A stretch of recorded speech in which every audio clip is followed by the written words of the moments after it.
and I'm all for that. Ma'am, you have a question.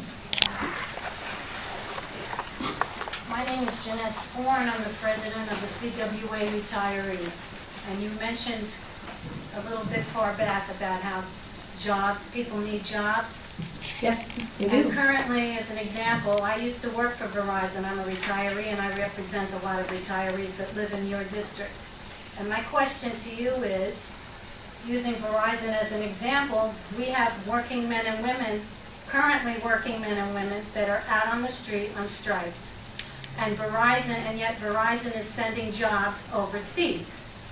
Now, if you truly believe that you need to get people working and raising money so that we can protect our Medicare and Social Security, what are your plans for companies like Verizon who are sending these jobs overseas? In the meantime,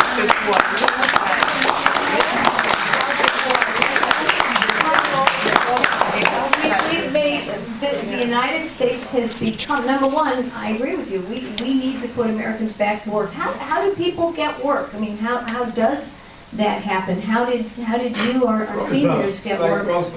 Well, let's talk about how this country grew. I had relatives who, my dad comes from Ohio, and they got off the boat and they moved out to Ohio and they farmed. A lot of them farmed, or they ran my grandfather ran a sawmill, and they worked very hard, and they made goods or grew food that other people wanted to buy.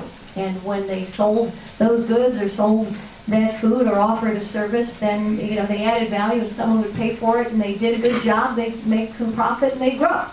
And that's the way opportunity grows. This country has uniquely offered more opportunity to more people, most of whom came with nothing, the way my mom did, with very, very little, has offered more opportunity to more people than any other country in history. I firmly believe in that.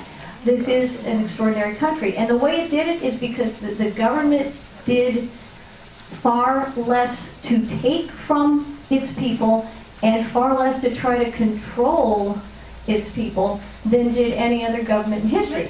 Were you around during FDR? I mean, you have no history? The fact that Verizon is sending jobs that are here in this country now, they are sending them away. That's very nice what you're saying, but that's all rhetoric.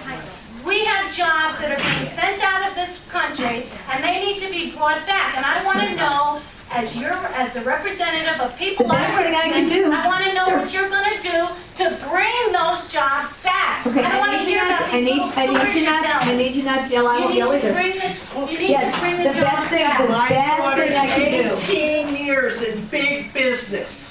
She says to me the other day, Mom, I'm not sure when they're going to send my jobs over to the Indians. Well, the best thing we can do. That's where the banks are sending their people. Her company. The best thing we can do is make it possible for people who work hard, small business people, and larger businesses too. My dad worked for a steel company. He came from a family that had a very small business. He ended up working for a steel company.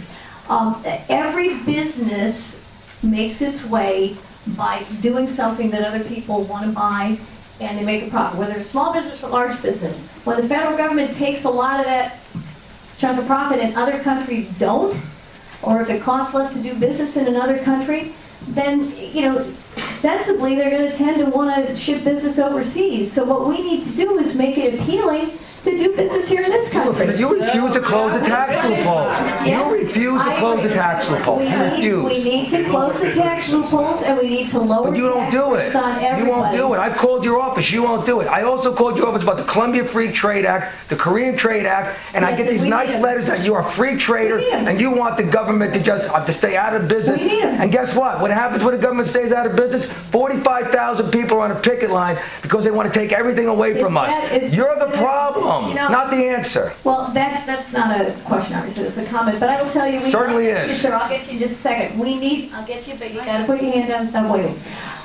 We need to have free trade agreements. I am for all of those free trade agreements. I think they make sense. And the We jobs need will to keep be going able- overseas. No, they won't Doing it now. if we make our tax system flatter and fairer. I have said it repeatedly. We need to close the loopholes, but we need to lower With the tax loopholes, they pay nothing. Verizon got a Verizon got a $1.3 billion tax credit and never paid any taxes. What did I just say? What Ma'am. did I just say? I said Ma'am, you're not the we need teacher to here. close- You're the congressman, but you're not the Well, then teacher. you have to act like someone who's an Verizon, adult. they got a tax break of $1.3 billion. I'm not talking about Verizon right now. I'm talking about... Well, 45,000 people are out of work right now because of it. You should. This is not the Verizon meeting. I'm just telling you. It doesn't seem to ever be, because I asked you also to write a letter to Lowell McAdams supporting us, and you refused to also do that. I'm foreclosing